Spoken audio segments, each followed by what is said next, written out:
আসসালামু আলাইকুম, সবাইকে স্বাগতম জানাচ্ছি ফটোশপের পঞ্চম ক্লাসে। গত ক্লাসে আমরা ক্রপ টুল সম্পর্কে আলোচনা করেছি।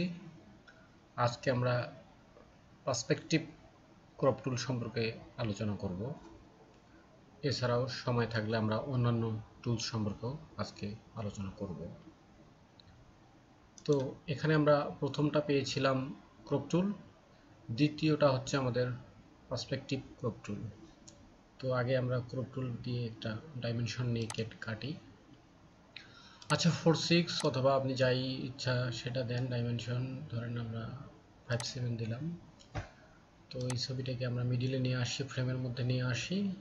আমাদের যতটুকু দরকার আমরা ডাউন কর্নার ধরে ড্র্যাগ করে, বা আপনি যে কর্নারে ধরেন না কেন, চারটা কর্নারের মধ্যে আপনি ড্র্যাগ করে আপনার কাঙ্ক্ষিত ফ্রেমে নিয়ে আসবেন। তো এই হচ্ছে আমাদের ছবি কাঙ্ক্ষিত ফ্রেমে চলে আসছে। আমরা এখন টিক চিহ্নতে ক্লিক করি, দেখেন আমাদের ছবিটা ক্রপ হয়ে গেল 5:7 রেশিওতে, উইথ 5, হাইট হচ্ছে 7। সো এখন আমরা নেক্সট টুলটা সম্পর্কে আলোচনা করি, পার্সপেক্টিভ ক্রপ টুল। তো এই টুলসটা ব্যবহার করার জন্য আমরা ছবির যেটুকু অংশ আমাদের ক্রপ করা দরকার ততটুকু অংশ আমরা ট্র্যাক করে ফ্রেমটা নিয়ে আসবো। তো উপরের কর্নার থেকে আমি শেষ পর্যন্ত নিলাম, মানে পুরো ছবিটা আমরা পার্সপেক্টিভ ক্রপ টুলের ফ্রেমে নিয়ে আসলাম। তো এখন এই টুলসটার সুবিধা হচ্ছে যে আমি একটু আগে যে ক্রপ টুল দিয়ে আমার নির্দিষ্ট ডাইমেনশনটাকে চারটা কর্নার ধরে কম বেশি ছোট বড় করতে পারতেছি। তো কি দেখা যাচ্ছে যে যে কর্নারে ধরি না কেন চারটা বাহু একটা রেশিও নিয়ে কমতেছে, একটা রেশিও নিয়ে বাড়তেছে। তো পার্সপেক্টিভ ক্রপ টুল রেশিও ধারে না, সে তার একটা গুণাবলী নিয়ে চলে আসছে এখানে। যেরকম আমরা যদি এই কর্নারটা ধরে ক্রপ টুলে তুলতাম, তাহলে এই বাহু মিলে একসাথে এখানে ক্রপ হতো, এইটা সহ উপরে উঠত। তো এখন আমরা যদি এই কর্নার ধরে একটু ক্রপ করার চেষ্টা করি, দেখেন দুইটা বাহু মুভ করতেছে, 3 নম্বর বাহু কিন্তু স্থির আছে।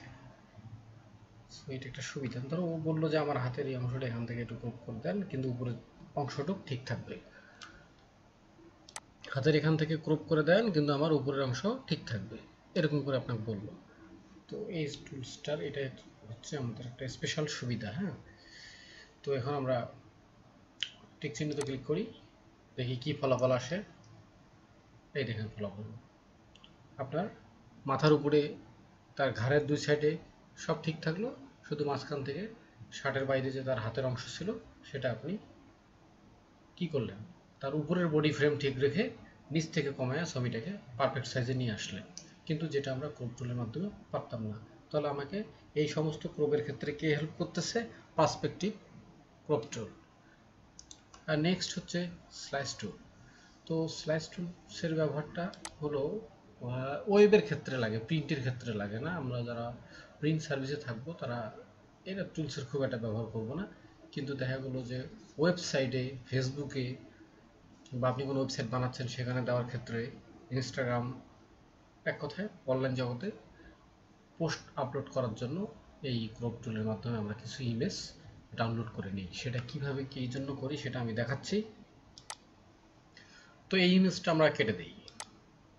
আমাদের ফাইলে আর একটা ইমেজ আছে গাছের, এটাকে আমরা ড্র্যাগ করে ফটোশপের মধ্যে নিয়ে আসি।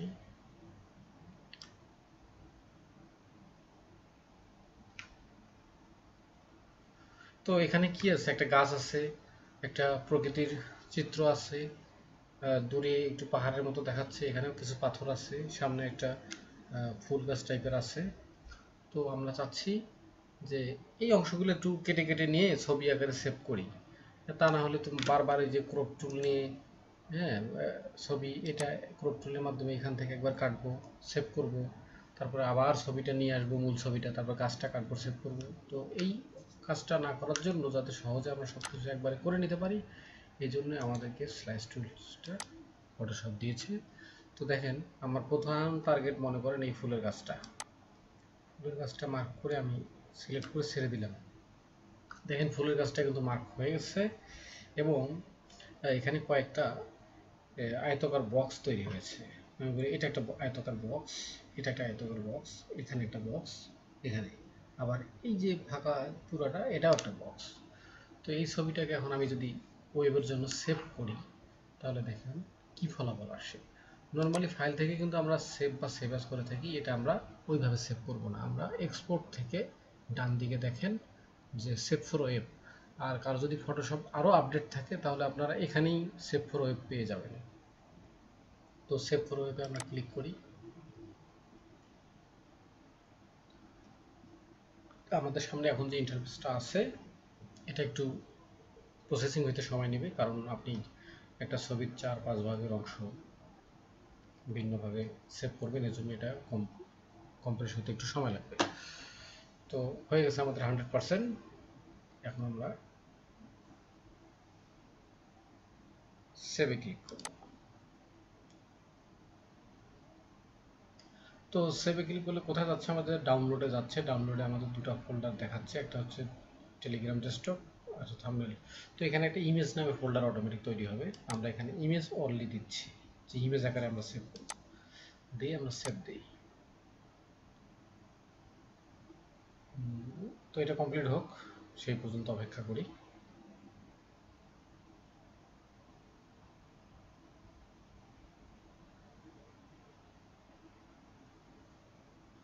তো আমাদের কমপ্লিট হয়ে গেছে, আমরা এখন ডাউনলোড ফোল্ডারে চলে যাই।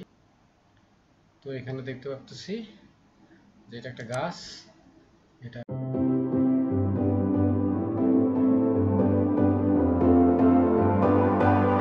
হচ্ছে পাথর, আমাদের যে মূল টার্গেট ফুলের গাছটা ছিল, এবং আরেকটা ভিউ আর কি, যেটা আয়তকার আকারে ধরেছিল নিচের দিকে।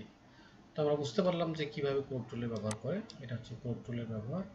আর একটা হচ্ছে যে নিচে যেটা আছে স্লাইস সিলেক্ট টুল, এটা হচ্ছে কোনো ক্ষেত্র, আয়তকার ক্ষেত্র বলেন, বর্গ হোক, যেটাই সে ধারণ করুক, সেটাকে সিলেক্ট করে ডিলিট করার জন্য। ধরেন আমি এটা ডিলিট করব, এই সেক্টরটা আমি সেভ করব না, এটাতে ক্লিক করে দেখেন এখানে একটা ইউলিশ বা চকলেট কালার বাউন্ডারি নিচে, মানে এই সার্কেলটা, এই আয়তকারটা সে মার্ক করছে। এখন আপনি ডিলিট প্রেস করে ওইটা ডিলিট হয়ে গেছে, কিন্তু এখনো কিন্তু স্লাইস আছে, এই চিহ্ন আছে, মানে স্লাইস আছে, ঠিক আছে। এখান থেকে আবার এটা স্লাইস করলাম, এটা স্লাইস করলাম, এটা স্লাইস করলাম। তো এখান থেকে এই স্লাইসগুলোকে ডিলিট করার জন্য আমরা স্লাইস ক্রপ টুল, যে স্লাইস হচ্ছে সিলেক্ট টুল, এটার মাধ্যমে সিলেক্ট করবো। ধরেন এই বক্সটা সিলেক্ট আছে, এটা সিলেক্ট করবো, এই বক্সগুলো কিন্তু আর সিলেক্ট থাকলো না, সেক্ষেত্রে আমরা ডিলিট প্রেস করলে এটা ডিলিট হয়ে গেল, এই বক্সগুলো থাকলো। তখন এই বক্সগুলো ইমেজের মধ্যে যেসব অংশ ধরে আছে ওই সব অংশ শুধু আমরা সেভ ফর ওই ব্যাপারে সেভ